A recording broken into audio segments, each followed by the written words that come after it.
अरे भाग्यवान, मेरे जूते कहाँ रखे हैं? मुझे बाहर जाने में देर हो रही है। तभी मालती कमरे में आती है। ये रहे आपके जूते, मैंने साफ करने के लिए ले गई थी। अरे वाह, तुम कितनी समझदार हो, मेरे बिना कुछ कहे ही सारे काम कर देती हो।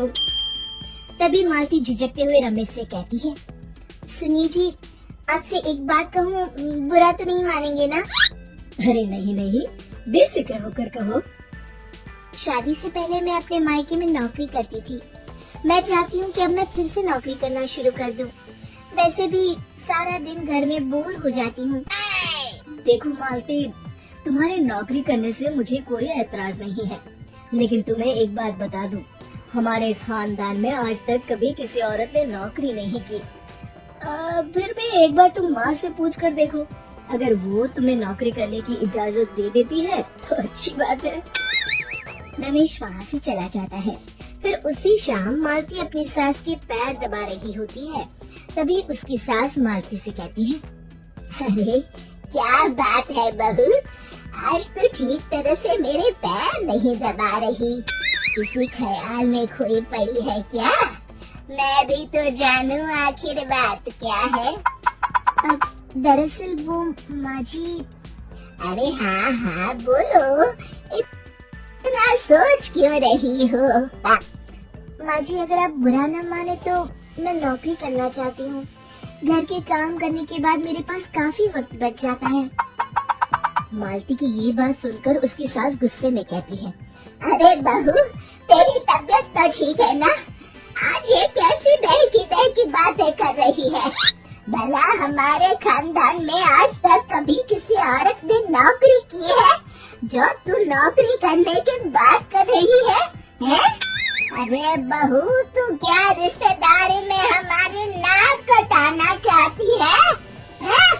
जितना जल्दी हो सके अपने दिमाग से नौकरी का भूत उतार दे, और अब जा, जल्दी से रसोई में जा, खाना बनाने का वक्त हो रहा है। मालती मन मार कर खाना पकाने के लिए रसोई घर में चली जाती है। अगले दिन, नमस्ते माँ जी, कैसी हैं आप? अरे आओ आओ दिवाकर बेटा, बैठो, मैं तुम्हारे लिए चाय मंगाती हूँ। बहू, जरा एक कप चाय तो लेती आना। फिर दिवाकर एक फाइल खोलकर मालती की सास के सामने रख देता है। ये देखिए माँ जी, ये है पिछले महीने का हिसाब और ये रहे मुनाफे के रुपए। एक बार हिसाब देख लीजिए और इन कागजों पर अपने दस्तखत कर दीजिए। अरे दिवाकर बेटा, मैंने भला आज तक कभी तेरा हिसाब देखा है जो अब देखूंगी? ला बता, कहाँ दस्तखत करूं? तभी मालती चाय लेकर वहाँ आ जाती है और अपनी सास को बिना कागजातों को पढ़े इस तरह लापरवाही से दस्तखत करते हुए देखकर हैरान रह जाती है।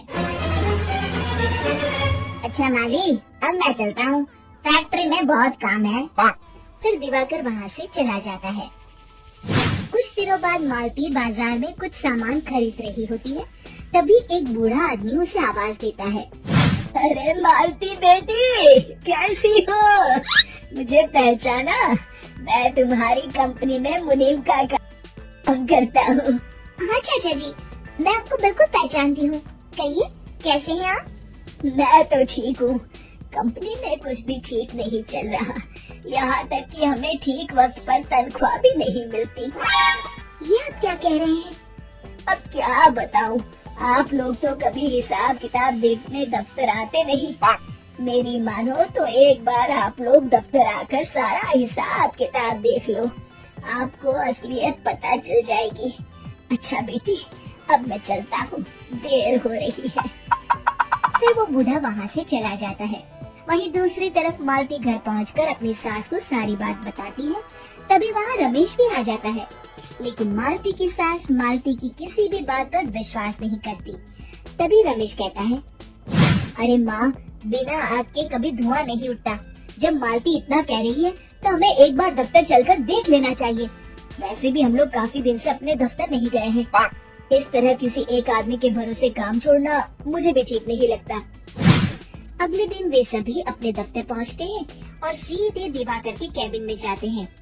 अचानक सबको एक साथ देखकर दिवाकर चौंक जाता है। अरे माँ जी, आप सब लोग अचानक यहाँ कैसे आ गए? अगर कुछ काम था तो मुझे एक फोन कर दिया होता, मैं आपके घर आ जाता। तभी मालती की सास कहती है, अरे दिवाकर बेटा, आज मैं हिसाब देखने दफ्तर आई हूँ। जरा मुझे पिछले 6 महीनों का हिसाब दिखाना तो बेटा। दिवाकर घबराते हुए हिसाब की फाइल मालती की सास को देता है। मालती की सास फाइल लेकर मालती को देती है और कहती है, ले बहू, देख ले हिसाब। मालती फाइल को बड़े गौर से देखती है और अगले ही पल उसे सारी गड़बड़ी समझ में आ जाती है। वो अपनी सास से कहती है, माँ जी, मुनीम चाचा बिल्कुल सही कह रहे थे।